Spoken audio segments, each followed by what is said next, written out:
Behind the scenes yesterday, how awkward was Boone, or was he cool? Cool. Boone was cool. Came by himself, took pictures with everyone, did a bunch of content with us, chatted. Hello and welcome to the morning meeting. Building Jomboy Media. My name is Jimmy. His name is Matthew in the little box. And Rob Moretti is the editor and publisher of the morning meeting. We got some topics today. Mostly it's a little bit of a grab bag episode from comments. I put out a tweet asking for questions on Twitter. A lot of people, there's questions from the last YouTube video. And if you want, we always do a batch of YouTube questions that we answer on YouTube. So on this episode, you can leave comments and we'll answer them next episode. You can subscribe to the YouTube channel. It's had a decent amount of growth. I'd like that to keep going. It's nice. If I ever do some other behind the scenes stuff, as if I ever get time to do like a behind the scenes editing of a breakdown, I think I'll post it on this channel. So there will be maybe potentially other behind the scenes videos besides just the show coming out on the channel. Morning meeting on the docket. Boone visited yesterday. Floorball footage is coming. MLB players controlled what we ate. Our sales team went to a podcast convention, and then we just have like a ton of questions from Twitter and YouTube. And then the Instagram live on my personal Instagram is going, and I'll answer those if I see them as we go. How you doing, Matt? I'm good. Boone was here yesterday, which is exciting. Some guy almost walked into me on my walk here. Not as exciting. He walked into you? Almost. Did he try to pickpocket you? No. Okay. Are you worried about getting pickpocketed? No. Never? No. Oh. Well, like, yes, but my head's on a swivel at all times. What if you're like, well, you're a front pocket wallet guy, right? Yeah. So nobody's pickpocketing me. Yeah, yeah. There's no shot. I move my wallet to the front if I'm on a subway and we're, hip to hip. Yeah. Standing room only. I've got a pretty good eye on what's going on around. I don't think that there's a chance that anything would happen to me. Okay. First question by Alfie Sauce in the Instagram chat. Why did GeoGuessr become every few weeks? Because it was starting to do poorly in views, and less is more sometimes. And we brought back Watchin', and the Sporkle videos and the murder mysteries are doing way better. And the what's that? The ranking videos are doing better. So just kind of less is more, spread it out a little bit more, build up more like want for it, I guess. And the GeoGuessrs, all four of us need to be available to film those, and they take a little bit. And July, we were all out and about, but mostly because, the views were kind of plateauing and other stuff was doing better. So we're just building more of a carousel on that channel. Yeah, I mean, it's still the case. Out of the ranking videos, Sporkle, and GeoGuessr, I think GeoGuessr still is in third views-wise there. So yeah, it's still the case, even with the cycle. Still very fun to do, so we're not killing it, but no. Are we filming any GeoGuessrs today? No. No, today's a watching day. So we have a 2-hour binge session for Jomboy Jake TV, and we're watching stuff. Mm-hmm. That's all? Yeah, I believe that's Zach's plan, yeah. Nice. That's cool. That's fun. Today's one of the busier days I've seen on my calendar in a long time. Mm. I have this from 9 to 10. Yep. It's actually crazy. The only window on my calendar today that isn't accounted for is 2:30 to 3 o'clock. Half hour. Yeah. Yeah, I see. Yeah. Morning from 9 to 10. Talking baseball from 10 to 11. Jomboy Jake TV binge from 11 to 1. Mm-hmm. Blitzball Blitz. Crew meeting from 1 to 1:30. Blitzball Blitz leadership meeting or planning meeting from 1:30 to 2:30. Break. 2:30 to 3:30, nothing on my calendar. Go Then we're live 3 o'clock to 5 o'clock on the Bino stream. One of the crazier days. Yeah, that is crazy. A little bummer because I have some breakdowns I can record the voiceover for, but I don't have any time to do that today unless I get home, put the kids to sleep, and have but I've been so exhausted. I still have that immunodeficiency undiagnosed disease that just drains me. But yeah, the calendar today, I was like, holy shit. Tracy asked, can I help you? Do you have an opening tomorrow to help with some health insurance stuff? And I was like, not really. And I'm not over exaggerating. Yeah. The craziest day I've ever had. Yep. All right. Well, One question from Instagram. Done. done. Happy birthday to Ryan Johnson tomorrow. Jack Doyle the next day. I see that on the calendar. So Wow, Jack congrats Doyle. to them. How old is he going to be? 23? Probably like 19. Katie's birthday was this past weekend. How's that? Good. She went to New Orleans. First time away from both kids. First time away from Claire. Claire wasn't on the bottle before she went away, so it was very nerve-wracking. But I was like, well, I need it. We need her to start taking the bottle, so go away, because that's her only option. Otherwise, she's going to starve. And I don't think she's that stubborn. Our kids are going to be stubborn, but not that stubborn. Yeah. She took the bottle. I crushed it. Katie's parents came. They helped out. I sleep trained her a little bit, got her on a schedule. Now we need to keep her on that. I mean, I got 8 hours of sleep out of her one night. Wow. Yeah, that's huge. Yeah. And I did 3-hour feedings, kept it real consistent. It was good stuff. James and I had a day since we last recorded this podcast. We told you guys we were going to Billy's to scout out the venue for a Blitzball live playoff games. And I brought James because Katie was leaving Friday, so I brought him to help pack. And I just like hanging out with him. And there was a big open space that he could ride his bike and stuff and play. Mm-hmm. And you played with him a lot. I did. Yep. The only thing that he said to was I got him water, and then I thought he would just take the straw. Yeah. But he took the whole thing and it splashed on his pants. Yeah, he likes drinking out of he likes drinking out of a big cup. Like an adult cup. Well, this is the thing. I knew that this was a problem because they filled it to the top because they didn't know it was for a child. Yeah. And so I was like, all right, should I drink this? Probably not. Oh, to like get it down? Yeah. Yeah. So then... Fair. Whatever. It was hot as shit in there because they didn't have the AC in the main room. Super hot. So he needed a little wet. We went to the pool a bunch. It was good. James is sleeping in our bed, and that's a very debated hot topic in the parenting world. And you don't want your kid sleeping in your bed. I am just like smitten by it. I don't get a lot of time with him during the week, so putting him to sleep. And we have a king bed, and he sleeps in the middle in the pregnancy pillow. And I'm a big cuddler, so like I'm holding his hand. We're sleeping. I'm holding his hand. I'm like petting his back, and he wakes me up in the morning, Daddy, Daddy. So I love it, but it is a big thing. People are like, get him out of your bed. You're never gonna get him out. I'm like, well, yep. Fuck that. I enjoy it. Makes sense. Can you tell me how the Boone visit went yesterday from your perspective? Well, I thought it went well. I mean, it was good. I mean, I knew that he's very personable and fun, and the conversations were good. And I mean, there's not much that is his fault. The roster and the players he's using stink. Yeah. They're just not good. I thought last night's loss was the best loss of the year because I didn't care. Like, that's not the goal anymore. Officially. Yeah. This doesn't hurt. That's true. And we're playing all righties against the righty pitcher, and half of them are rookies. So, like, whatever. The goal is not to win or lose anymore. We're basically watching spring training games. Scores out my mind. It is the very same thing as watching spring training games, and that's what I've been like desperate for the Yankees to accept and admit for a while. Because he said, yeah, I got to play. They're playing every day, but they're both righties. So righty pitchers are going to have a fun time against us because we're all righties. But I don't know. He was good. He took pictures with everyone. He came by himself. I didn't expect that. Walked in. He drove to the city and just like came in, said hi. What did he just walk in and say, hey, guys?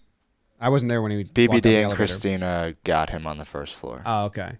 Took a tour. I thought it was cool for him to see the office. It is impressive what we've built and have like a full staff working on a bunch of different things, and people don't know that, so maybe he didn't realize that. And then we sat. He had like a candid conversation with us that was really good, off the record stuff that was nice. Then he filmed some trivia with us, and at the end he was like, I gotta go, guys. We're like, yeah, get out of here. Yeah. Took some merch and left. So it was good. I mean, it sucks that they're bad. And, like, it's not a fun time, but still awesome that he came. And my dad texted me and he was like, hey, you still have the manager of the Yankees coming to your office to talk to you and do content. Don't, like, he didn't say, he said that part, but it was like the mess, like, don't be jaded because they're bad. This is still cool and a win and you should feel good. And I was like, yeah. How close was he to taking that Cluebot shirt? Yeah, we offered him a bunch of shirts, and one was a Cluebot one, and he almost took it. Would have been hilarious if he took it. Our best seller that year. He only took shirts that had Judge and Volpe as the premier face. I think that was a business decision. He's not looking to get a shirt that he can only wear for a year. You know? True. I told him to take him to the office and stuff, or take him to give him around to the guys if he wanted. True. But it was good. You guys already got some of the social clips up already. Yep, we did the one. The responses to Boone clips on Twitter are officially I have to avoid. Yeah. It's every now and then you enter this realm of like, oh my God, the dumbest people in the whole world are all going to this and commenting just very dumb, illogical things that like, or like just like very unoriginal trolly of unoriginal trolls, you know? So that's a bummer that I have to cross that off my list of things and comment sections that I don't want to engage with anymore. Yep, I made that mistake on the picture Jake posted. I was like, same. I'm going to read these. And I was like, why the hell did I do that? No, I did it on when we'd played the Immaculate Grid because I was like, this is, jovial, fun, different vibe. It's going out to everyone. And like, it was like, I can't believe this. Like, trolly of troll. Like, I'm not upset about this, but it's just not worth my time. And there was a bunch of them like, why is he hanging out with these jobless like podcasters? And I was like, what? It's like, I don't know. You're 3 years too late. Yeah. Still, majority of our comment sections are awesome. I read them all the time. I like very much value the opinions that they share, and they're nice. There's just like maybe 2 or 3 areas I don't delve anymore. For sure. And speaking of comments, the majority of this episode I feel like will be a mailbag of sorts where we're just answering a lot of these questions. And then also speaking on the fact that you got called jobless, this was a comment that was interesting to me because I just don't think that it's remotely true. But this was on the last YouTube video. Trace Borkart was talking about the Barstool situation. Would Jomboy give any thought of considering a sale in the future? The real comment here, though, was from Funkerman, said Jomboy Media is more or less sold already, which is not the truth. Yeah. I like those comments are always like, ooh, what? Funkerman 7. So, but the first comment from, was it Trace Borkart? Yeah. Said, does the Barstool situation leave you semi-indifferent on the effect it will have to the industry / Jomboy? Does it give you any thoughts about the likelihood of considering a future sale? I don't think it changes our plan moving forward that much. I think I have a different route I want to take than Dave did anyway. He made a ton of money, so it's very successful what he did, and he got it back. So that's awesome. So like, yeah, if I could do that, I would do that. But and then Funkerman says Jomboy Media is more or less sold already, which is just untrue. I still own 50% of Jomboy Media, over 50% of Jomboy Media, and I'm the largest, obviously, shareholder. Obviously. Yeah, over 50%, largest shareholder. I mean, eventually, like, some of that 50 gets diluted down as things get dispersed that are in the vesting plan and stuff. But I will still, at the end of the end of when everything gets dispersed that has currently been given or bought or whatever, I still am the majority. Like it goes less than 50, but I'm still in the majority shareholder of Jomboy Media, and we still have tons more to do another sale. Like we could have sold more when we got investment from CAA, and they would have gladly come in for more, but we didn't. We said because people were offering 10 million for double. We said 5 million, and half of that is all we need right now. We don't want to outrun this. I'm not some guy who invented an algorithm and gonna sell the algorithm, exit strategy quick, and then go build another algorithm. This is what we want it to be. So I obviously want to build it to a place where we sell. I've never sold any of my, like I've never like sold my equity, because from the start we set it at common shares and planning for rounds. So I haven't like earned it. So I would like to, at some point when we sell, bet a nice revenue number target, the next like chunk we sell, like I would like to sell some of my personal stock and pocket some money for Katie and I to put in the bank. But that's the plan. Like it keep growing. We have room to sell again. There's no imminent plan. We're not raising right now. We're just trying to build as we go. But yeah, I think at the end, everyone that should get rewarded for their hard work, and people say like selling out or whatever. But if I can remain in control and sell out and get a couple, get some money to put away and all that, that's the plan. So yeah, we haven't more or less sold already. We've sold percentages, not a lot at all. So yeah.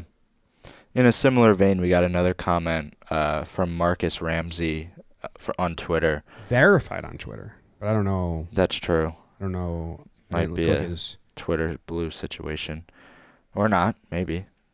What is the biggest what if that didn't work out or that you turned down so far?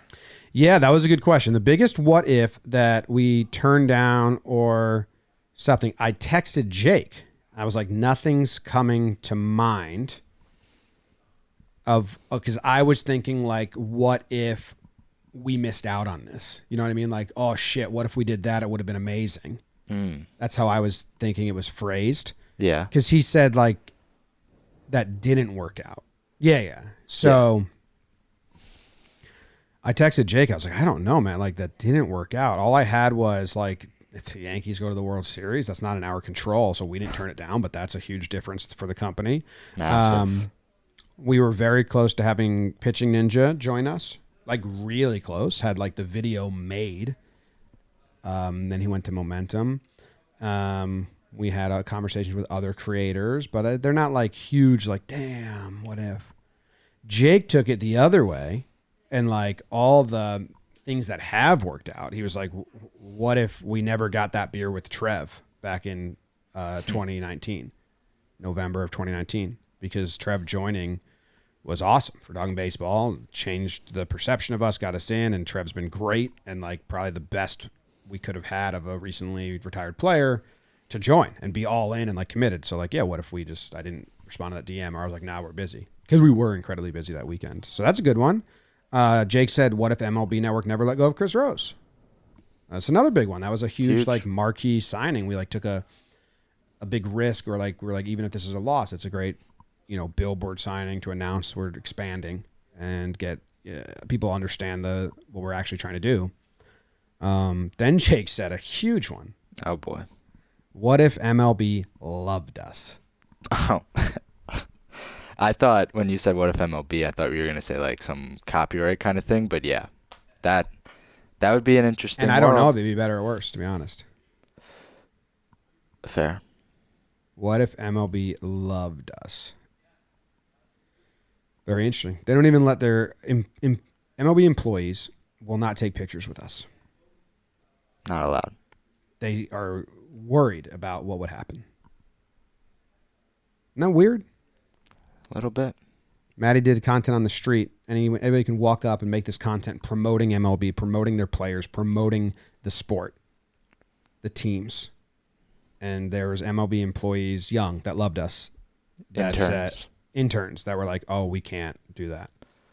You can't promote the company you work for? Yeah. Imagine if there was someone on the street doing like a Jomboy Media trivia video that they were going to post on their channel, and you walked by and you're like, oh, no, I can't do that.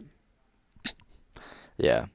Yeah, the one guy called his friends that were in the office, MLB offices, to like double check. He was like, I can't, right? They're like, I can't do that. Oh, yeah. At winter meetings, they sneak pictures with Jake and I. Yeah. Weird. So, yeah, that's the funniest one. What if MLB loved us? And I don't know if it'd be great or good or bad. Yeah, I don't know. I really don't know. I think that you would have been smart enough early on to not get to the bad. Yes. When we first raised there was offers that came in. Like we had multiple offers of that valuation, the $5 million, and we got the luxury to choose who we thought would be the best fit. And there was one that my senses were, it was long arm of the MLB law telling this and this and this and this to go get us that way. That makes sense. Mm-hmm. And I said, nah. Well, it was a bad offer, Ernie. It was like they were going to, in the old invest, suppress, buy. So they were going to invest in the company, but then they were going to take 50% of the profits as well as the equity. And I was like, what? Why would you invest in the company and then take away half of their money so they can't put it back in? And then, you know, it's invest in a company, suppress the profit. Now they have no other options. You're their best friend and enemy. Buy. And I was like, no fucking way. Yeah. Like, I'm not smart in this world. Like, I don't know what this is. And I read that's a strategy, but I was just like reading the deal. I was like, I don't want to do that. It doesn't make any sense. No. That's a good what if, though, by Jake. Congrats to Jake. Congrats, Jake. We have a bunch of other questions. Should we rip through them? Yeah. Do you want to go or do you want me to choose? No.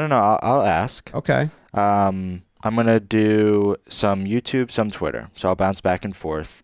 The one that interested me was from T-Wiz.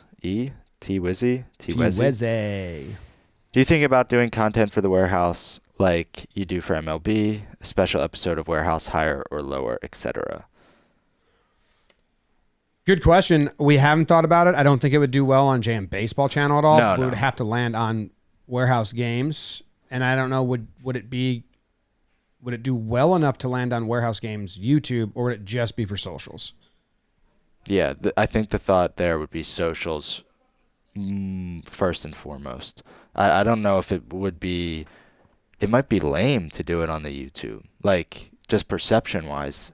Yeah, it's a little too sniffing your own shit. I would love to watch it if somebody else did it. Yeah, that's good, like secondary content, right? Yeah.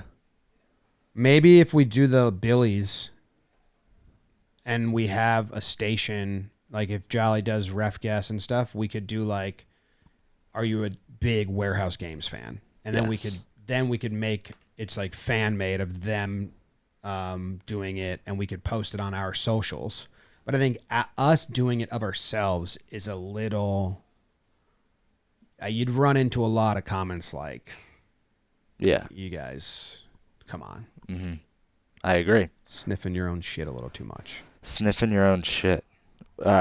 Speaking of Billy's... Billy's... I would love like the Blitzball Boys podcast. Like I listen when they have players on. I enjoy that. And seeing people tweet out the results of trying to name every player that ever did the Sporkle you made, like that was fun. So yeah, it would have to be fan made, and I'd share it on our socials. For sure.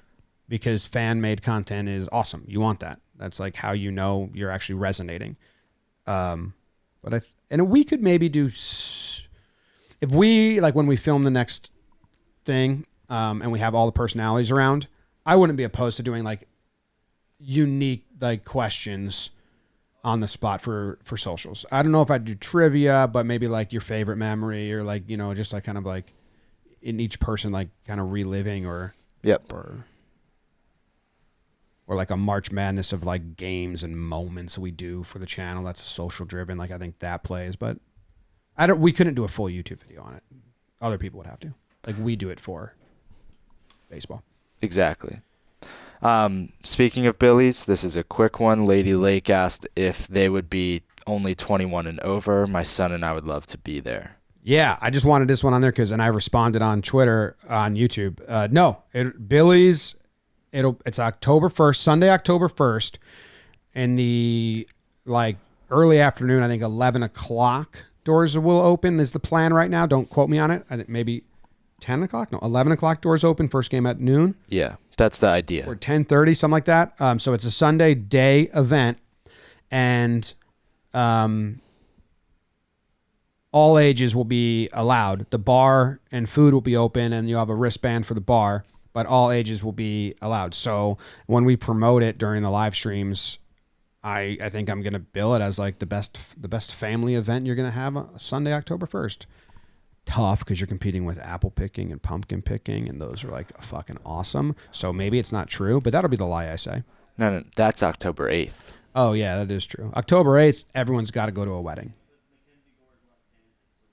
October 15th, apple picking, or October 7th and 8th is wedding. Are the most weddings that will happen in the year. First Saturday, Sunday of October. Biggest wedding weekend of the Northeast. A landslide. Interesting. People would have to get, when I worked in the wedding industry in Connecticut, people would have to get those dates like 2 years ahead of time. Damn. Yeah. First dates to go, always. Interesting.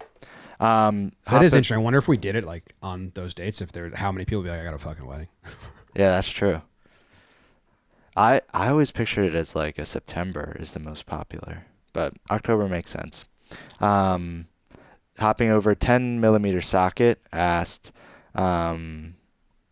which is more beneficial, listening to on YouTube or listening on Spotify? He's already in the weeds in a lot of podcasts, but does one benefit JM more? I like both and just want to help. I like when people ask this because they're being courteous and kind. Our job is to find you. Your job isn't to find us in the right place. So whatever is most convenient to you and whatever you will listen/watch on is yours. Spotify doesn't have an AdSense program, or some shows we do utilize it, but it's not a lot. YouTube does have AdSense, so like there is a chance if you watch the ads and don't skip and you get targeted ads, you don't have ad blocker on, that YouTube does help more. But it's not your job. It's a content creator's job to find you. So like, you know, breakdowns get posted on 5 different platforms, which is great because I think the most recent one that was huge, the Ian Happ and Michaelis one, like YouTube only 320,000 views, but Twitter went crazy, and I think some of the others went crazy as well. And that's why we are not platform dependent. So a big advice I would give to anyone, like make sure you grow your audiences everywhere. It's your job to find people. It's not their job to find you. So watch and listen on whatever you watch and listen on. And if we're not there, besides Google Podcasts, because they stink. Is that the ones I don't like? I haven't seen that a lot. It's our job to be there. That's how I view it. Speaking of that Ian Happ, I know you texted a little bit before. Did he text you afterwards at all? No, he didn't text me after. I texted while I was editing it to get if he had any other insight on it. Well, I'm sure he enjoyed. Diversa put together a good slide for top breakdown by platform, 30-day views since April 26th. What would you guess? YouTube Shorts, Facebook, Instagram, TikTok. 30-day views. Was Twitter an option? Oh, wait, hold on. But he has like the highest video on YouTube, the highest video on Facebook, the highest video on Instagram, so you're never going to guess this. Okay. And Twitter is not on here. Interesting. I should ask him that. Oh, Twitter is so hard to get data from right now because they're changing the way they do all that in the back end. Okay, so I would never guess it. Is TikTok on there? TikTok's on there. But that's my guess. Well, it's kind of tough. Right. Because I thought it was overall. Sounds all right. Right. YouTube full is the most. 24 million views. 24 million 30-day views on YouTube since April 26. 15 million on Facebook. 7.2 million on TikTok. 6.6 million on YouTube Shorts. 5.3 million on Instagram. Okay. Twitter's probably high. The second section here is I wonder if I'll screenshot this and Rob can put it in.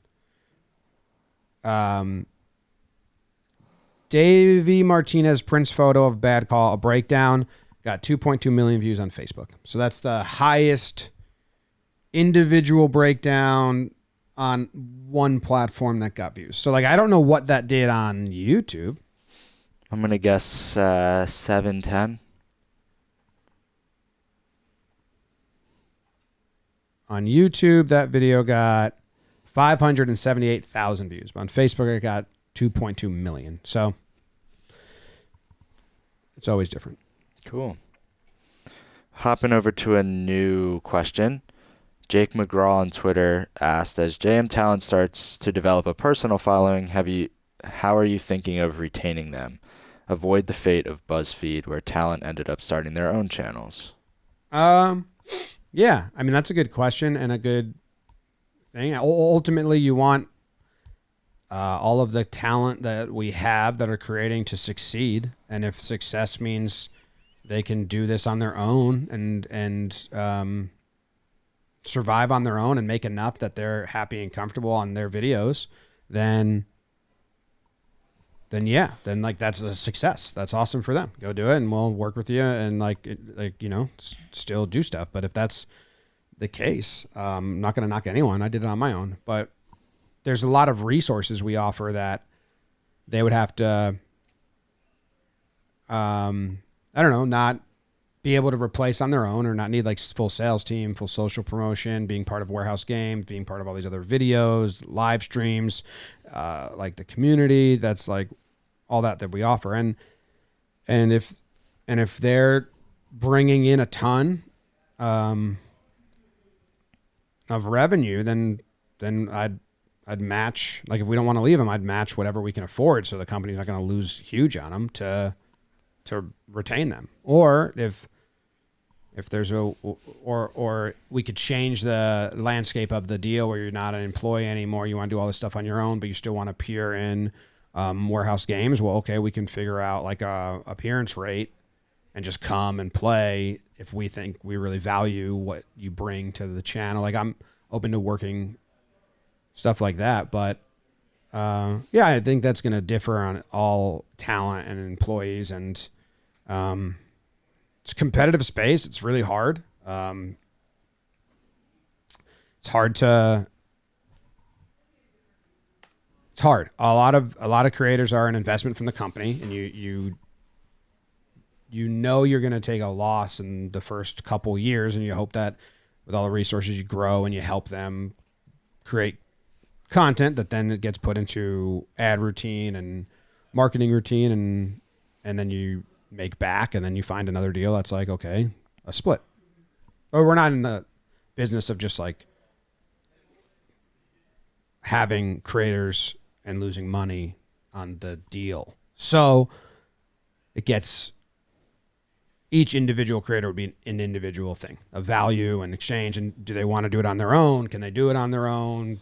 I applaud you, and I want to do it on my own, and that's what I did. So I'm not going to stop anyone if they want to attempt that or think that that's the next place they want to do. If another company offers higher, we'd have to see if it makes sense and stuff. I think it'd be very individually unique. In that regard, Thomas asked on Twitter, is there still ad money out there for smaller creators? Is posting podcasts on YouTube the best way to grow an audience? Posting podcasts on YouTube is not the best way to grow an audience at all. You would need to post one long form video and then like 2 to 5 minute clips, and then probably 10 shorts. You would need to be actively engaging in the comment section of your videos. Anyone that responds to you, interacting with them. You would need to be interacting with other creators in the same vein, constantly top replies in theirs. You would need to be, it is a very competitive space. You need to do so much. To get them to watch the long form is the fucking like very, very end. If that happens, that means you did 20 to 30 other things first to get them. I would post it on YouTube, but if you want to like really grow, like I would not be one platform dependent, and then you have to do so much stuff to advertise yourself, get out there, be in the community and all that. There's money left, sure. I mean, anyone that has an audience, there's money for. So you just gotta get an audience. Yeah, and I think that when we had that 2021 meeting at Billy's, that was where you showed like the triangle. Like one YouTube video should produce 2 Facebook videos. Yeah. 3 Instagram videos, 4 Twitter videos. Now I think that's changed a little bit because of shorts. So like you're saying, yeah, just being able to go out on the other platforms to look at shorts. And at the end of the day, it's about convincing somebody to spend an hour with you when it's much easier at first to convince them to spend 30 seconds while they're scrolling their feed with you. Yeah, because they need to watch videos at first and they don't even know who you are, which means you need to void yourself. Like a lot of times what I tell myself and tell other people is that social media, they don't give a fuck who you are. When I do clips, like the clip of the armless swimmer, there's no, hi, I'm Jimmy, blah, blah. Hey, let's take a look at this today. It's just, I think that video just starts like 50-meter dash and he's off and blah, and I just kind of deliver what's happening and add some further context and get out, and it's not about me at all, but my face is on screen in case now there's recognizableness, and it helps with copyright, and the algorithm likes the dual feed and stuff like that. But yeah, I mean, your long form is about you and your personality, but your short form is just about finding audience. And to do that, you kind of need to take yourself out of the equation. Yeah, and it's more than just not introducing yourself at the beginning. It's just your personality should be fourth fiddle to the story of what's going on. Yeah. That short, somebody reacted to it, and I think Rob Sirocco showed you this, with just their face was on it, and they made like one expression. Yeah. Well, now a lot of people have, and there's one guy, it's a different country, different language. He has 1 million followers, and he did a reaction on Instagram or whatever, and he doesn't say anything the whole time. He just watches it. That's funny. Weird world. Yeah, it's very interesting. I don't understand that. Regardless, a question came in from Zalman on YouTube. What is your relationship like with YouTube management? How much communication is there? Do you know the answer to this? No, I'm not currently. I think the social department and the sales department have had a lot of communication with YouTube. We do have a person to reach out to if we have questions and stuff like that. I know Luke at one point would be my go-to. Oh, I emailed them about one thing once because I asked for their contact. So we do have someone that will help and give some guidance. But Alethea has a regular meeting with him. That's on my calendar, and if I ever want to join it, the past month or two I haven't had any particular questions, but COO Courtney says I meet with them once a month. She's in the comment section. And Alethea does once a week?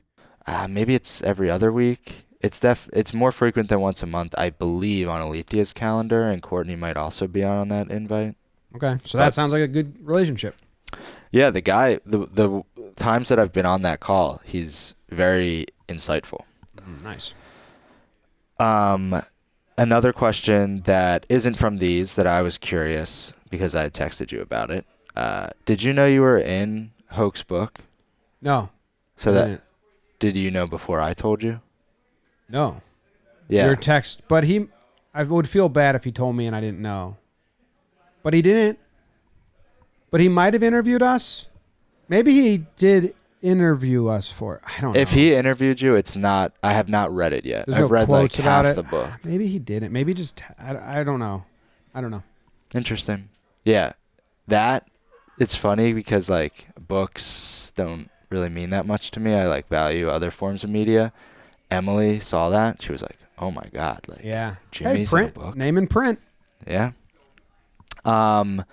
The next question that I wanted to ask, and this might be me asking myself because you screenshotted a bunch of these. JM Entertainment paused indefinitely.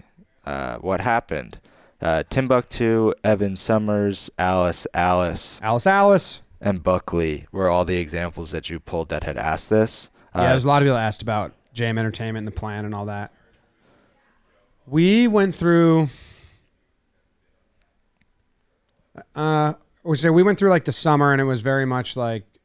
No, I'll start somewhere else.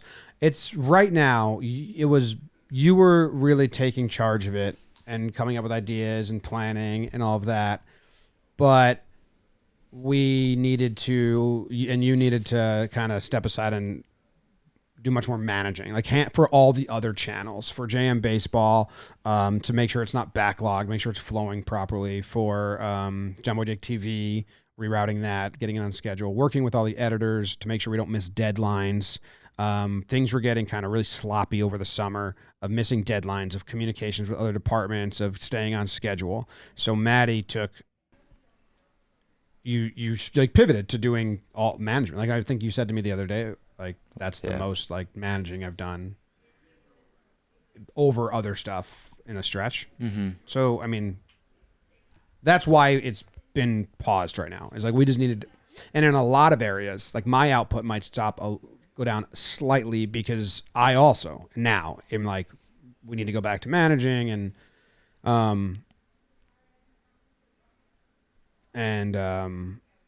having meetings and creatives and like sitting down with people, because we just got through a stretch where it was like, go head down, get through this. And we got through it. Now it's like, all right, let's go back. Yeah. The other aspect of that was really the plan for that channel, and then ended up not being what came to fruition was, this is evergreen content that we can post whenever we want. All 3 videos that went out last month, those were edited up until the Thursday before they went out on Sunday. So the structure and time that those videos took didn't match the schedule that I had initially created, and we were ending up just shooting ourselves in the foot and shooting socials in the foot, and having to turn around such quick promotion that, with me like focusing on other managerial tasks and not wanting to continue to burden ourselves with that content, that's why I think that took a pause. And we have some ideas in the future, but it's tough.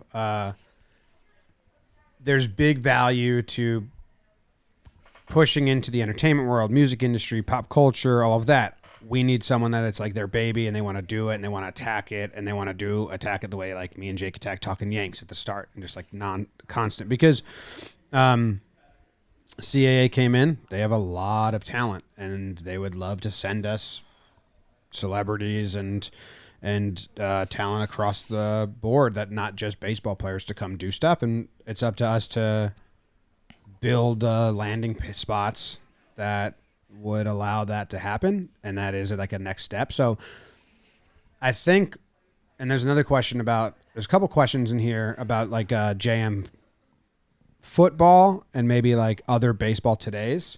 And we've kind of decided that we're going to try and pivot efforts to football and really like make a scheduled plan for a JM football channel on like a small easy first bite of it, because with JM baseball we've kind of like, we've really figured out how to manage and grow channels much better this year, you and I and the crew, like with Warehouse Games and JM baseball, and looking at the data and learning from it. And who asked about this? Stephen Cromwell.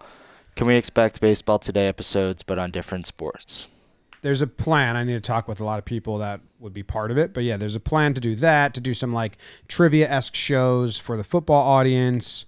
I'd like to do, I did the softball style breakdowns and the Little League World Series. I have one, like it's not just one event. It's just kind of like I screenshotted a bunch of stuff and all that. Andrew Ryan in Instagram said, yeah, try to grow exponentially like Barstool. What could go wrong? They're like one of the greatest success stories of content creators. So you're dumb, Andrew. Don't say that. He's just being kind of jerk in the comments. Oh, okay. okay. Like, talk baseball, you goof. So what could go wrong? Like, a lot. What are you talking about? A lot. A lot could go wrong, but they also generate so much money and have such revenue and have like a staff of 200 people that create shit. They're a pretty wild success story. Okay.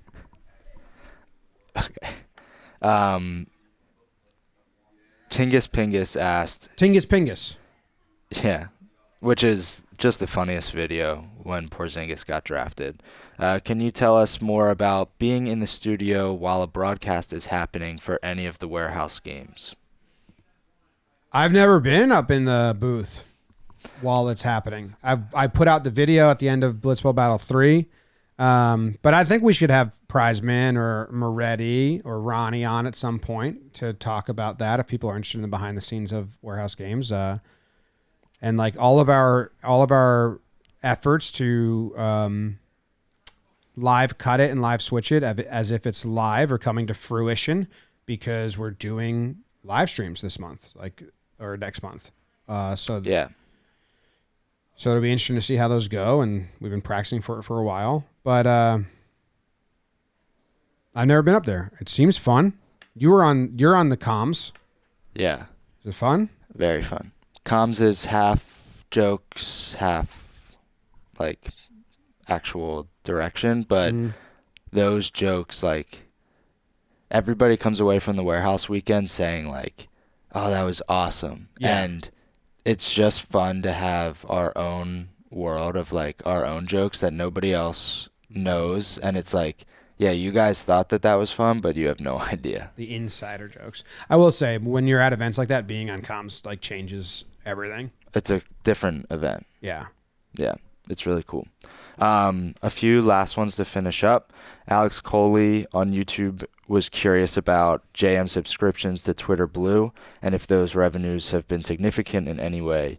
Your strong social presence across multiple accounts makes me think it's a large revenue stream. Does my voice sound deeper than it normally is? I don't know. Sometimes you drink great Gatorade, you get like a bubble in the back of your throat. Maybe that's happened to you. Twitter revenue has increased for sure since the change. Yeah, like 100%. We've had some months where it's been huge, other months where it's been good. Still like a difference maker for us, not a top 3 or 4 stream of revenue, but definitely like it was 0 before. We just got our first Twitter Blue payouts, which I think is different than what was happening before. Yeah, I don't definitely know. different than what was happening before, but I don't know if it just switched now to this. I don't think those payouts, the Twitter Blue payouts, are anything substantial, but everything moves the needle in a whole. And like I have an AdSense goal right now to hit every month between YouTube, Facebook, Instagram, TikTok,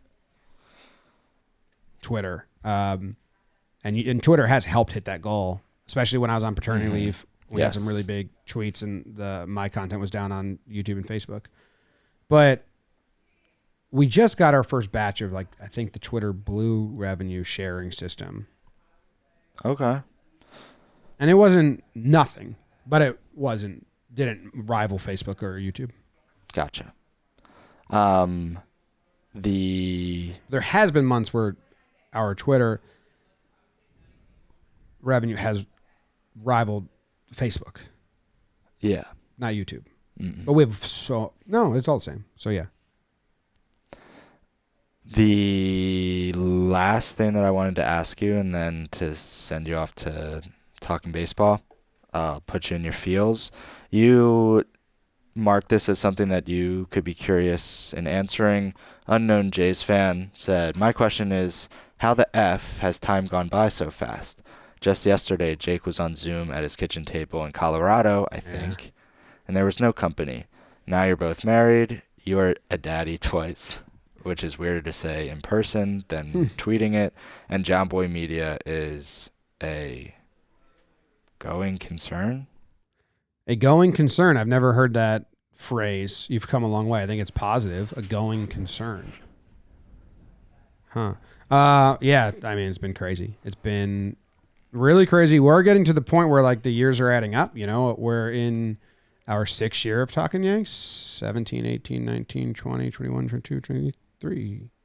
17, 18, 19, 20, 21. If you're counting 17, it might be 7.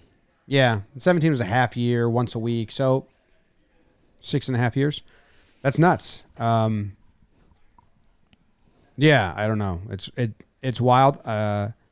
For me, like, some of that stuff, getting married, having kids, it was just not feasible when I was making $1,500 a month. So it was like Katie and I would have loved to be earlier to that.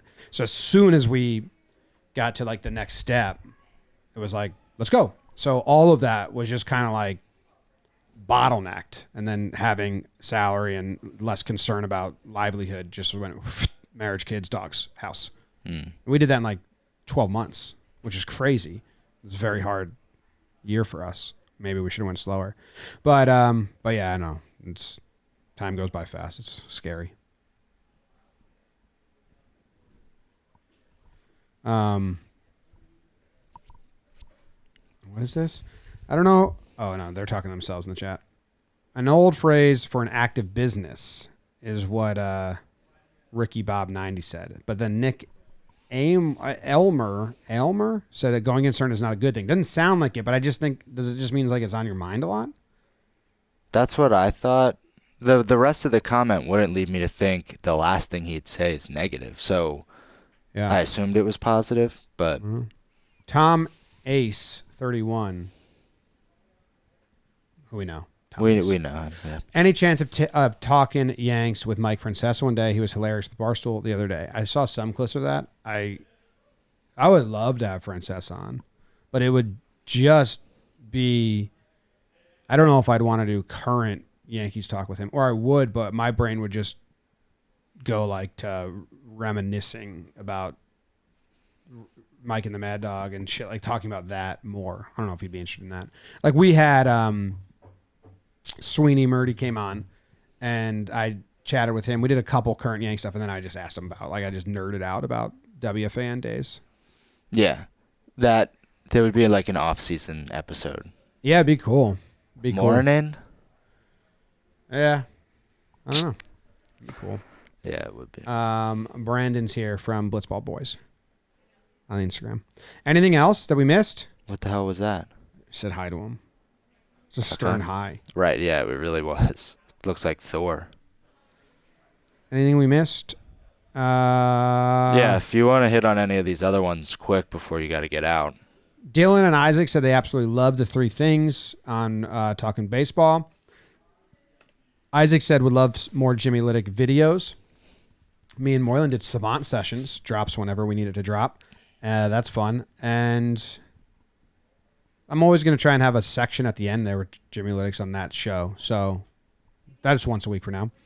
Absolutely love the three topics. And then Dylan said would enjoy some more song recommendations analysis. That's something that I put like on the Jam Entertainment. Like I'd love to do music stuff there. I just don't really have time to do fucking anything. But I did like when I was talking music more because I like music. A lot of my friends know me more as a music guy than baseball or sports guy from past lives. When are you coming to Australia to take in a game of cricket or footy, said Dave. Boxhead 31. We wanted to go this winter, but with having two kids and all that, it's not in the plans anymore. But it's on my list. Katie has places she wants to go for like vacation reasons and like culture reasons. And I haven't been to Australia since I moved away in 2000. And I really want to go back. And I really want to go during Big Bash season and take in a cricket game. And I would have a nostalgia day where all I do is just drive through my old hometown and look at my old house and stuff. And the memories I would flood back would be like awesome. Like what an experience that would be. You know, sometimes you go somewhere and then you're like, oh, you get flooded with memories. Like if I do that, I think the amount of flooded images and memories I'd have would almost be like a bizarre drug. Sometimes I go back to my hometown from high school and I was like driving down a street and I just remembered this time when a car stopped short and I had to slam on the brakes and swerve to the right onto the dirt and like we skidded out. And I was like, whoa, that hasn't been in my brain in 15 years. Like that's just, but somehow that went to the forefront. Right. And I think if I go back to Australia and I have like a day going through like the school I went to and the house I lived in and that street and that town, I think I'd just be nonstop triggering like fucking these memories and images that are somewhere in here that I can't fucking get. And it would be like some weird Black Mirror episode. So, but we want to, but we're not going to this year because it's too much with two kids. All right. Anything else? Brian Feingold said, how do you hide the length of a video on YouTube because it spoils the warehouse games? I Googled it. People made like scripts that you can add to your Google Chrome extensions and stuff. they were kind of old, so I don't know if it's possible. No idea. Put a piece of paper up when you go to it or something. I don't know. Yeah. I used to do that. All right. Anything else? What part of Southbury did you live in? I lived on 87 Royal Coach Lane off of Ichabod. Exit 13 on 84. And Ichabod Road, Royal Coach Lane, drive all the way up the mountain, and then fucking at the very top, down a hill. That's where I lived. Has anybody told you that they used to live in your house? Because that happened to me senior year. Somebody came up and was like, I used to live here. It's like, okay. Oh, no. I don't think I've ever done that either. Yeah. Like, hey, I used to live here. Can we look around? Yeah. Someone did that to Courtney, I think. Nostalgia Day at Central with Jake would be awesome. Do a live show at Elmer's or something. That would be really cool. That would be cool. I remember a lot because I kept an active journal through college, which just you'd write things down, you remember them. What was I going to say? Someone was renting my parents' beach house, and there's pictures of me everywhere. And they DM me, and they're like, I think I'm in your family's house. And I was like, oh, enjoy. Go to Salty's, get some ice cream. How many employees do you have? 50-ish? I think it's a little higher, but yeah. Yeah. All right. That's the episode today. Thanks for watching. We'll have some more guests on. I think we're going to have someone from the sales team, or I think we're going to have Courtney on next week. So if you have any questions for Courtney, who is the COO and just went to a giant podcast conference in Denver and met with a bunch of other people and places and all that, did networking. We're going to talk about that a little bit. And then if you guys have any questions for Courtney, leave them on the YouTube channel, and we will choose the best ones that she agrees to talk about. That's next week. This was this week. Goodbye. Farewell. So long. Auf Wiedersehen. This is for the newsies.